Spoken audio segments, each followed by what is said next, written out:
देखिए class 10th में प्रकाश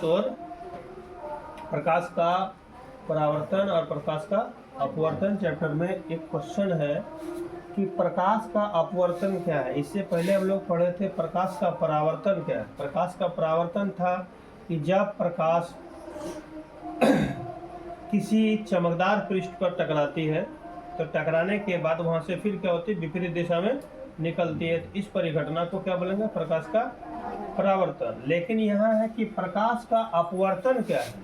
ठीक है, तो प्रकाश का अपवर्तन क्या है कि जब प्रकाश एक माध्यम से दूसरे माध्यम में प्रवेश करती है तो वह क्या करती है, अपने रेखा से या अपने स्थान से थोड़ा विचलित हो जाती है। क्या हो जाती है, विचलित हो जाती है। मैंने प्रकाश का एक माध्यम से दूसरे माध्यम में प्रवेश करने पर प्रकाश का अपने स्थान से विचलित होना ही प्रकाश का अपवर्तन कहलाता है। ठीक है, पहले लिख लेते हैं, उसके बाद जो है ना इसका ये करेंगे। जब प्रकाश एक माध्यम से दूसरे माध्यम में प्रवेश करती है तो वह अपने पथ से विचलित हो जाती है। इस परिघटना को या इस घटना को प्रकाश का अपवर्तन कहते हैं। ठीक है, अब यहाँ पर लिखिएगा, बाद में रुकिए, पहले समझिए। अब यहाँ पर जो है ना क्या कहता है कि जब प्रकाश एक माध्यम से दूसरे माध्यम में प्रवेश करती है तो वह क्या करती है, अपने पथ से, जिस रास्ते से उसको जाना चाहिए उस रास्ते से वो भटक जाती है, थोड़ा विचलित हो जाती है, अलग हो जाती है। उदाहरण हम लोग समझते हैं कि देखिए सर, ये आपका मान लिया कोई डब्बा है। इस डब्बा में यहाँ तक पानी है, यहाँ तक क्या है, पानी।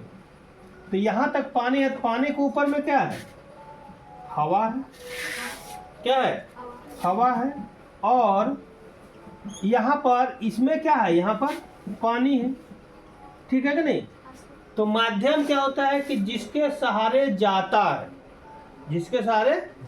है, तो यहाँ प्रकाश जो है यहाँ से ऐसे प्रवेश किया कि नहीं। ध्यान दीजिए, कोई भी वस्तु, इसको हम इस तरह से खड़ा रखेंगे तो प्रकाश यहाँ से ऐसे प्रवेश किया। जब हम अपनी आंखों से देखें तो ये जो है ना, इसका ओरिजिनल रास्ता यही है कि नहीं।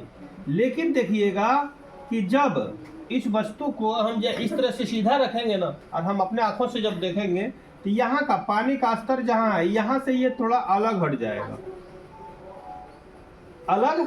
जाएगा। मतलब देखिए, मान लिया जाए कोई भी वस्तु, ये करछुल ही है, ये करछुल को इस तरह रखे तो ये दिखाएगा कैसे, इस तरह से दिखाएगा, थोड़ा टेढ़ा दिखाई देगा। इसको हम डॉट में रख सकते हैं।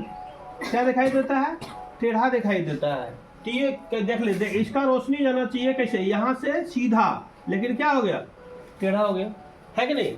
आप कभी कभी सत्तू का दुकान में देखे होंगे। सत्तू का दुकान में क्या करता है, सत्तू वाला शीशे का गिलास लिया, उसमें पानी डाल दिया और उसमें नींबू रख देता है।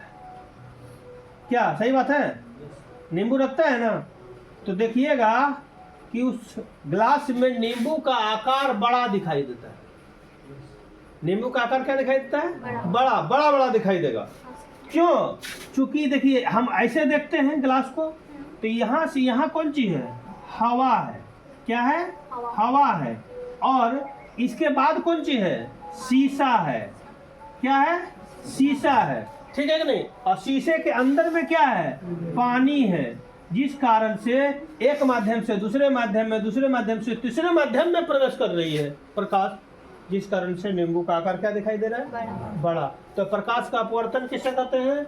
जब प्रकाश एक माध्यम से दूसरे माध्यम में प्रवेश करती है तो वह अपने पथ से विचलित हो जाती है। इस घटना या यह परिघटना को ही हम प्रकाश का अपवर्तन कहते हैं। ठीक है, लिख लीजिए।